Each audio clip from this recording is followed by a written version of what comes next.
Have you ever heard a story that just doesn't seem to add up? Well, that's what we're diving into today. The story of King Solomon.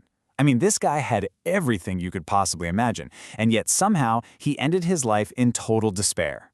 It's this incredible paradox, right? How does someone so blessed fall that hard? At his peak, Solomon's life was literally the definition of success. God had gifted him this mind that was just unlike any other. His wealth was legendary, known all over the ancient world, and his power was absolute. Seriously, he had it all. So that's the big question, isn't it? How does that guy, the one with all the favor, all the wisdom, all the power, how does he get to the end of his life and decide it was all meaningless? The answer, well, it's a fascinating story and maybe a bit of a cautionary tale. Okay, so to really get how he fell, we've got to go back, way back, to the beginning. When Solomon first took the throne, his whole journey started with so much promise, and honestly, he had a completely different mindset than where he ended up. And this is what's so incredible. God basically offers him a blank check. Anything you want. And what does he ask for? Not money, not a long life, not power over his enemies. Nope. He asks for wisdom so he could lead his people well. It's just such a humble, selfless thing to ask for. Well, God was so impressed by this request that he was like, you know what? I'm not just going to give you wisdom. He threw in everything else, too. We're talking riches, honor, the promise of a long life. But, and this is a big but, there was a catch, a crucial condition. He had to stay faithful. It's like a reminder, right? Great gifts come with great responsibility. And boy, did God deliver. Solomon's wisdom became absolutely legendary. This wasn't just some local hero stuff. His insight was seen as greater than the wisdom of entire civilizations, like all of Egypt. People were traveling from all over the known world just to get his advice. So this incredible wisdom wasn't just some philosophical idea. Oh no, it had real-world results. It translated directly into unbelievable, tangible prosperity. He literally built his kingdom into an empire of gold. Just to give you an idea of what we're talking about here, his annual income was 666 talents of gold. Now, what does that mean? That's over 25 tons of pure gold every single year.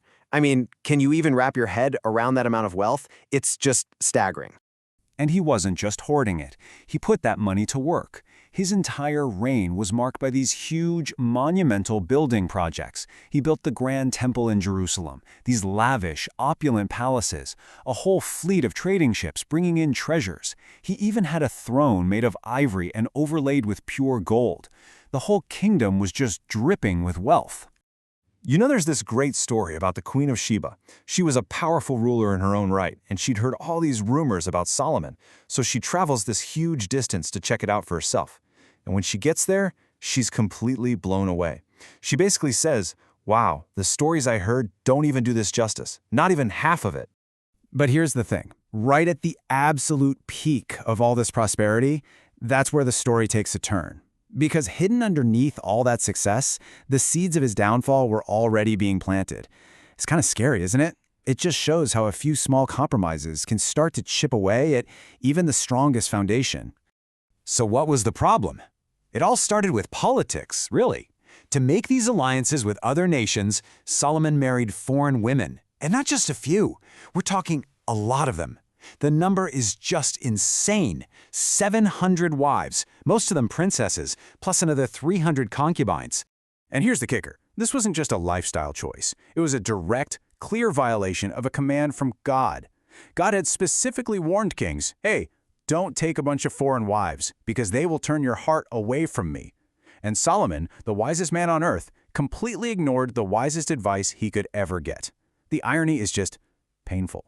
And guess what? That warning turned out to be 100% true. It was prophetic. This wasn't some minor mistake or a little slip-up. This one act of disobedience became the trigger for his entire spiritual collapse. And the consequences? They were absolutely devastating. You can almost see the progression, like a downward spiral.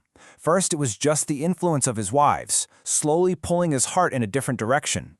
Then that influence turned into active disobedience. He actually started building altars to their foreign gods, like Ashtoreth and Molech. And finally, that open rebellion. Well, that brought down God's judgment. And the verdict was severe. God told Solomon straight up, Because you've done this, because you've broken our agreement, I'm going to tear this kingdom away from you. The incredible, unified kingdom he had built was now doomed to be ripped in two. A future of division and conflict was sealed. So now, let's fast forward to his later years. You'd think Solomon would be looking back on his life with pride, right? But he didn't. He looked back with this deep, profound sense of emptiness. The book of Ecclesiastes, that's basically his journal. It's the heartbreaking reflection of a man who had literally everything the world could offer and realized it was all worthless. I mean, this quote just says it all. He repeats it over and over. Meaningless, meaningless. After a whole life spent chasing wisdom, chasing wealth, chasing every pleasure you can imagine, his final takeaway was that it was all empty. Like trying to catch smoke, or, as he puts it, a chasing after the wind. It's just such a stark contrast, isn't it? Think about it. He started out with that humble prayer, just asking for a heart to serve God and his people. And he ended with this bitter, cynical realization that all his achievements, all his pleasures, all that gold, it added up to absolutely nothing of real, lasting value. And this is the lesson he learned the hard way. A lesson from the guy who had more money than anyone on the planet. He realized that loving money is a trap. The more you have, the more you want. It's a treadmill you can never get off of. It's a timeless truth, right? That next thing you buy, that next promotion, it's never going to bring that deep satisfaction we're all looking for. So, okay, after all that, after experiencing the absolute highest highs and the lowest, most crushing lows, what was the final piece of wisdom from the wisest man who ever lived? After everything, what did he figure out? He basically boiled his entire life's experience down to one single essential truth.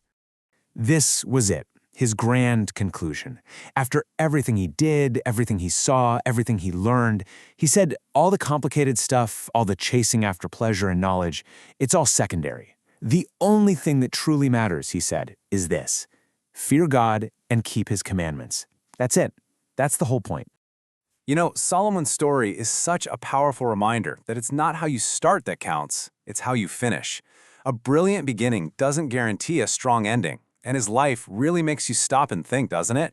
It forces us to ask ourselves, at the end of our own lives, when all is said and done, after all the things we've chased, what's our final conclusion going to be?